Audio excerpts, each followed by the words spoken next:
હવે ધોરણ 11 ચેપ્ટર 3 અને 3 ટોપિક છે 3.6 સદિશોનો સરવાળો. આપણે જે સદિશોના સરવાળો તે આગળ જોઈ ગયા છે લેક્ચરોમાં.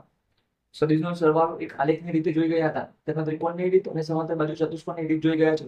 હવે જે આલેખની રીત હતી અથવા ભૌમિતિક રીત, એના અંદર ત્રિકોણ અને ચતુષ્કોણનો સરવાળો આવી ગયો હતો, પણ બાજુમાં એક બીજી રીત હતી સરવાળા માટેની, બેઝિક રીત. તો આજે આપણે સરવાળા માટેની બેઝિક રીત જોવાના છે. તો સૌથી પહેલા શું કરવાનું છે બેઝિક રીતમાં? તો તમારે XY સમતલ હોય, સમતલમાં શું કરવાનું છે?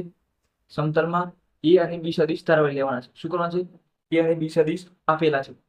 શું કરવાનું છે? ધારો કે XY સમતલમાં A અને B સદિશ આપેલા છે. હવે તેમના ઘટકો પણ આપેલા છે. શું કરવાના છે? અને તેમના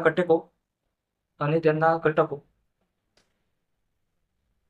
ઘટક A સદિશનો ઘટક શું છે?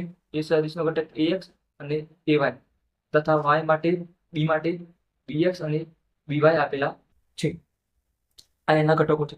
હવે તમને ખબર છે આપણે A સદિશનું મૂલ્ય જોયું હતું આગળના લેક્ચરમાં. તો A સદિશનું મૂલ્ય શોધવા માટે શું કરતા હતા? ઘટકોનો સરવાળો કરતા હતા. તો AX I cap plus AY J cap, એક દિશામાંનો ઘટક Y દિશામાંનો ઘટકનો સરવાળો કરવાનો. 3 હોય તો Z ઘટક કરી દેવાનો. હવે B માટે શું લખી શકાય?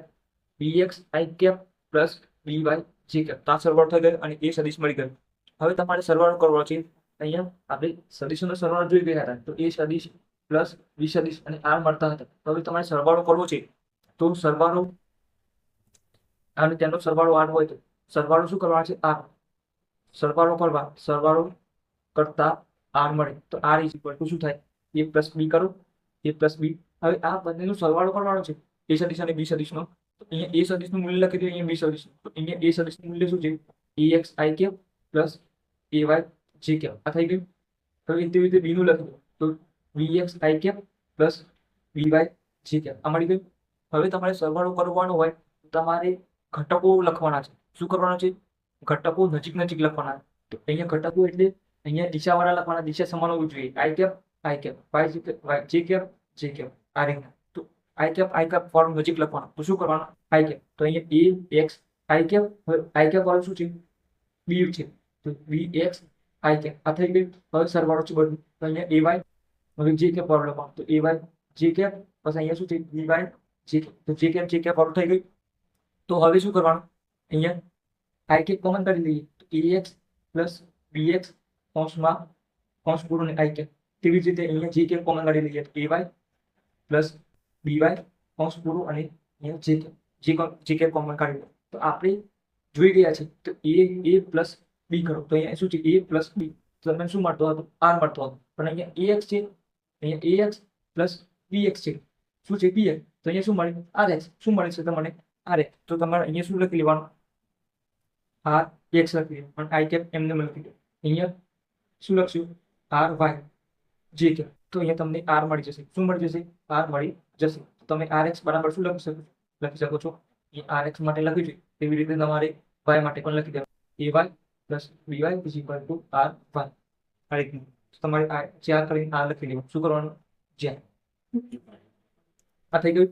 આપણે દ્વિપરિમાણની વાત કરી. દ્વિપરિમાણમાં આ રીતના સરવાળો કરો. એવી રીતના તમારે ત્રિપરિમાણમાં કરવું હોય તો સરવાળો. તો ત્રિપરિમાણમાં આપણે 3 ઘટકો લેવા પડે. શું કરવું પડે? 3 ઘટકો લેવા પડે. તો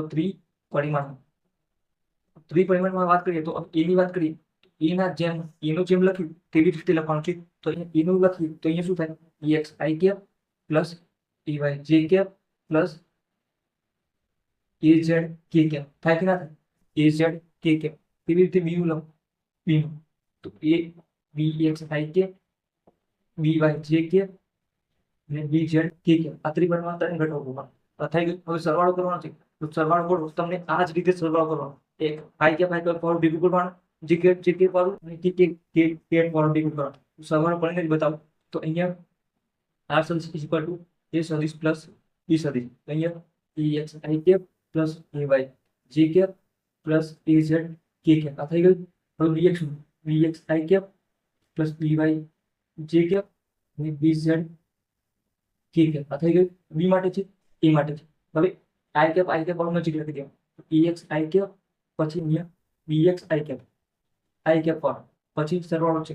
અહીંયા AY J કેપ અને અહીંયા BY J કેપ. આ J કેપ આ આઈ કેપ વાળું, અહીંયા જી કેપ વાળું આ લખી દીધું.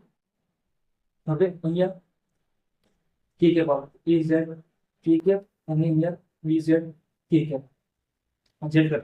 હવે અહીંયા કોમન કરી દેવાનું ex પ્લસ bx કૌંસમાં આઈ ઘટક, પછી અહીંયા ay plus by J cap, અહીંયા az bz કૌંસ પૂરો કે કેપ આ થઈ ગયું. હવે ex પ્લસ bx તો એ સરવાળો છે a પ્લસ b આ રીતે લખી શકાય છે. અહીં x છે તો ax લખવાનું, અહીં i કેપ, અહીંયા a પ્લસ b તો r ને y છે તો y લખી દેવાનું, અહીંયા J cap a plus b તો r ને અહીંયા z છે ને તો z લખી દેવાનું, અહીંયા કે કેપ. તો એ તમારે સરવાળો માટે ત્રિકોણની અંદર તો r શું છે અહીંયા a પ્લસ b જે રાખવાનો સરવાળો છે x ઘટક છે, તમારે અહીંયા x લખી દેવાનું થઈ ગયું x પ્લસ b.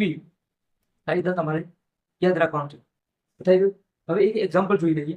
એક્ઝામ્પલ સરવાળા માટે એક એક્ઝામ્પલ જોઈએ તો a સદિશ is equal to 2i cap plus 3j cap.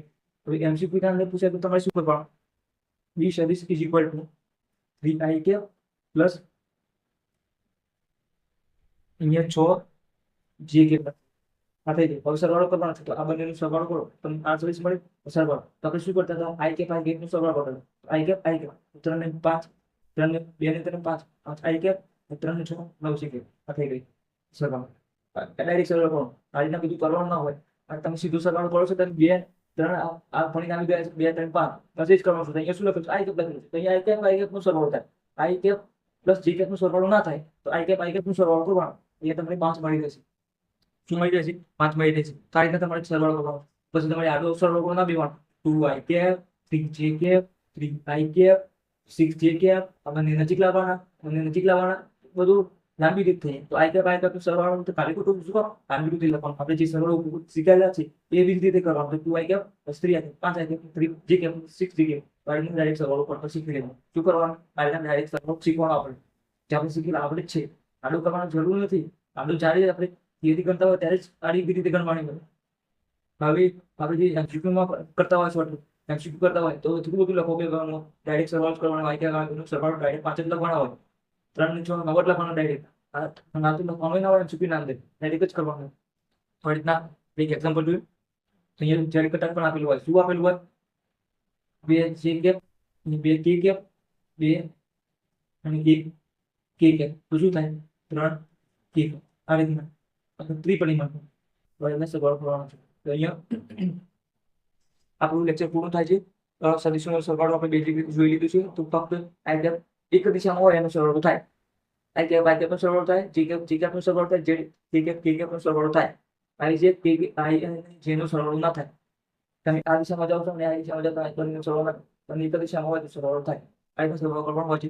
તો વિડીયોને શેર કરજો, ચેનલને સબસ્ક્રાઇબ કરજો અને બાજુમાં આપેલા બેલ આઇકનને ઓન કરજો જેથી વિડીયો અપલોડ કરું તો નોટિફિકેશન તાત્કાલિક મળી રહે. તમને તાત્કાલિક વિડીયો મળી જાય તો તમે તાત્કાલિક જોઈ શકો છો. તેથી અને ચેનલને સબસ્ક્રાઇબ કરજો તો તમને વિડીયો મળતો રહેશે. નહીં તો તમારે યુટ્યુબમાં જઈને સર્ચ કરીને શોધવું પડશે.